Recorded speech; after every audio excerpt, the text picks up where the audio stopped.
सब व्रतों में सर्वश्रेष्ठ श्री एकादशी व्रत है। समस्त विश्व में कोई ऐसा नहीं जो एकादशी व्रत की महिमा न जानता हो। एकादशी का प्रादुर्भाव और एकादशी जी की जो महिमा है उसके विषय में थोड़ी चर्चा करते हैं। सतयुग में शंखासुर का पुत्र मुर नामक दैत्य हुआ। शंखासुर को भगवान विष्णु ने मार डाला। इससे मुर को बड़ा दुख हुआ। इसका बदला लेने के लिए वो वन में जाकर मुर दैत्य घोर तपस्या करने लगा। उसके तपस्या से संतुष्ट होकर सर्व सामर्थ्यशाली भगवान ब्रह्मा जी उसके समीप आए और उससे कहा कि तुम वरदान मांग लो। यह सुनकर मुर दैत्य बोला कि हे वरदाता नाथ, देवता, दैत्य, मुनि, मनुष्य, शिव, विष्णु और बड़े बड़े लोकपाल, दिक्पाल, जहां तक आपकी सृष्टि है, मुझे कोई समर में ना जीत सके ना कोई मार सके, ऐसा वरदान दीजिए। इतना उसने तप किया मुर दैत्य ने कि भगवान ब्रह्मा को विवश हो करके ऐसा ही हो तथास्तु, ऐसा ही हो कहना पड़ा। अब ब्रह्मा जी ऐसा कह करके अपने लोक को चले गए। अब जो असुर है वो वर पा करके बड़ा बलवान हो गया। जिस लोकपाल के पास जाता ललकार कर उसे परास्त कर देता, क्योंकि मर सकता नहीं। ब्रह्मा जी ने ऐसा वर दिया है। लोकपालों को जीतकर समस्त लोकों पर अपना उसने अधिकार कर लिया और समस्त लोकपालों के पद पर वो दैत्यों को नियुक्त करता।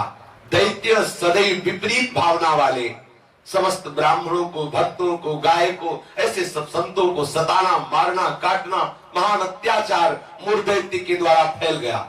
दुखी होकर के समस्त देवता भगवान शंकर जी के पास गए। भगवान शंकर जी सबको आश्वासन दिए, क्योंकि वो कल्याण स्वरूप है।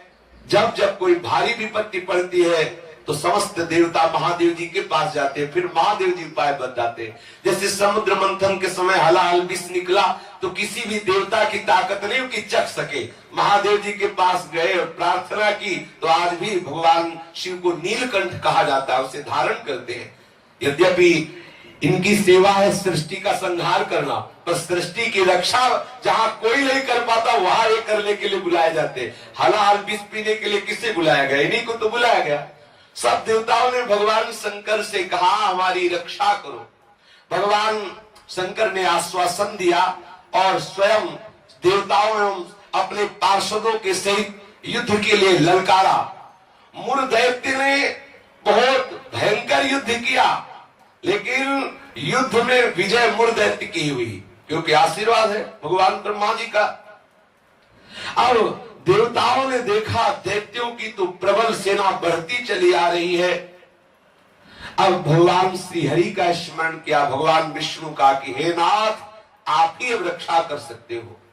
भगवान श्री विष्णु जी ने सुदर्शन चक्र का स्मरण किया और मुर दैत्य पर प्रहार किया, पर ब्रह्मा जी के वरदान प्राप्त होने के कारण भगवान के प्रिय पार्षद सुदर्शन ने उसको ऐसे घूमकर परिक्रमा करते हुए आकर भगवान के हाथ पर विराजमान हो गए, क्योंकि ब्रह्मा जी भगवान श्री हरि के ही अंश से प्रकट हुए। वरदान की मर्यादा रखने के लिए सुदर्शन चक्र जी समीप से जाकर वापस आ गए, लेकिन मुर दैत्य को मारा नहीं। अब तो हाहाकार मच गया कि अब ये प्रलयंकारी दैत्य जब भगवान शिव के वश में नहीं हुआ, बड़े बड़े लोकपालों को अपने अधीन कर लिया और भगवान विष्णु का सुदर्शन चक्र भी वापस हो गया, अब क्या होगा?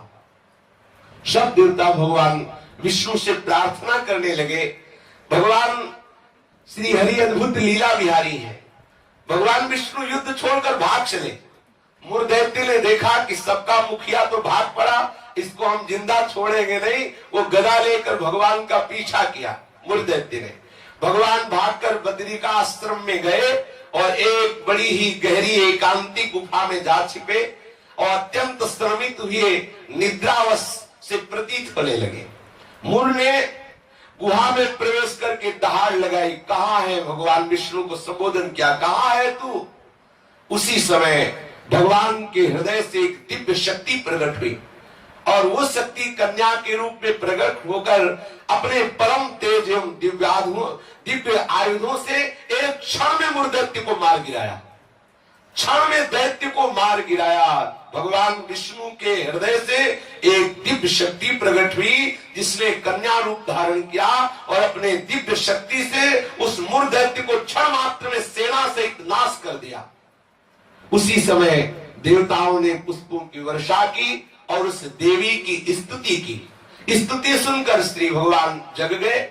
भगवान विष्णु ने देवताओं से कहा, तुम किसकी स्तुति कर रहे हो, क्या हुआ? बोले, प्रभु आपके हृदय से ये कन्या प्रकट हुई और इसने सब दैत्यों का नाश कर दिया और मूर दैत्य को भी मार दिया। भगवान ने कहा कि ये कन्या जो हमारे हृदय से प्रकट हुई, ये एकादश तिथि को प्रकट हुई, 11 को, इसीलिए इस कन्या का नाम होगा एकादशी। और हे एकादशी, तुम अष्ट सिद्धियों और 9 निधियों की स्वामिनी होगी। तुम में इतनी सामर्थ्य होगी कि जो तुम्हारा व्रत रखेंगे उनके चरणों में मोक्ष लुटेगा। एकादशी का महत्व है उसके चरणों में सर्वपाप प्रशमनम पुण्यमात्यंतिकम तथा गोविंद स्मारणम मेकादस्यामुपोषणम।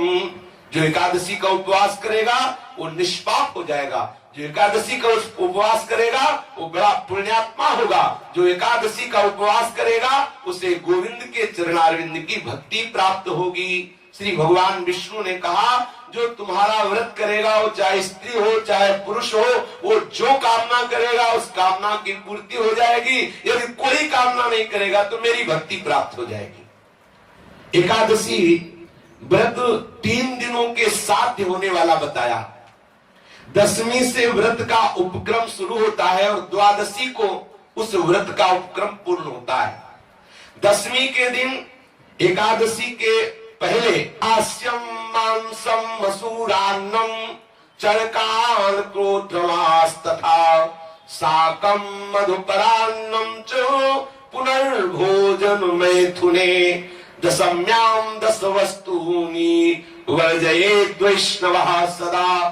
जो एकादशी व्रत रहे उनको चाहिए कि 10वीं की तिथि में वो कांसे के पात्र में कुछ पावे ना, मसूर की दाल न पावे, कभी मांस का स्पर्श भी न करे, पाने की तो बात जाने दो, चना न पावे, कोदो न पावे, कोई साग न पावे और शहद न पावे और किसी दूसरे के द्वारा दिया हुआ भोजन न पावे और 2 बार भोजन न पावे और मैथुन न करे। ये 10वीं की तिथि में ऐसा नियम धारण करे। फिर द्वितीयाम च निंदाम च तांबूलम दंत धावनम परापवादम पैशून्यम स्तेयम हिंसा तथा रतिम कोपम हृतवाक्यम च एकादश्याम विवर्जयेत्। अब एकादशी के दिन 10वीं के दिन ऐसे नियम से रहे कि कांस के पात्र में कुछ पावे ना, मसूर की दाल ना पावे, मांस का स्पर्श भी ना करे, चना ना पावे, कोदो ना पावे, कोई साग ना पावे, शहद ना पावे, दूसरे के द्वारा दिया हुआ कुछ ना पावे और 10वीं को 1 बार भोजन करे, मैथुन क्रिया ना करे। तब एकादशी के दिन ये नियम ले कि कभी जुआ ना खेले, ना किसी को खेलता हुआ देखे। एक बार दृष्टि पर जाए हटा ले, जैसे लोग ताश वगैरह खेलते।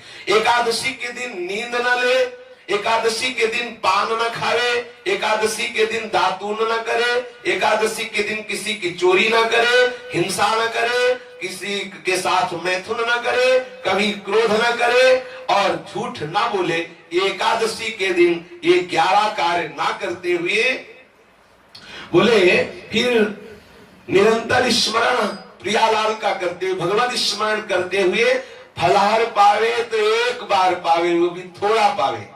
अब हमें तो लगता है कि जितना और दिन पदार्थ पाने को नहीं मिलते उतना तो एकादशी का दिन। बोले अमुक की खीर बनाओ, उसकी कूटू की पकौड़ी बनाओ और उसका सिंघाड़े का हलवा बनाओ, ये वो। अब एकादशी का मतलब क्या है?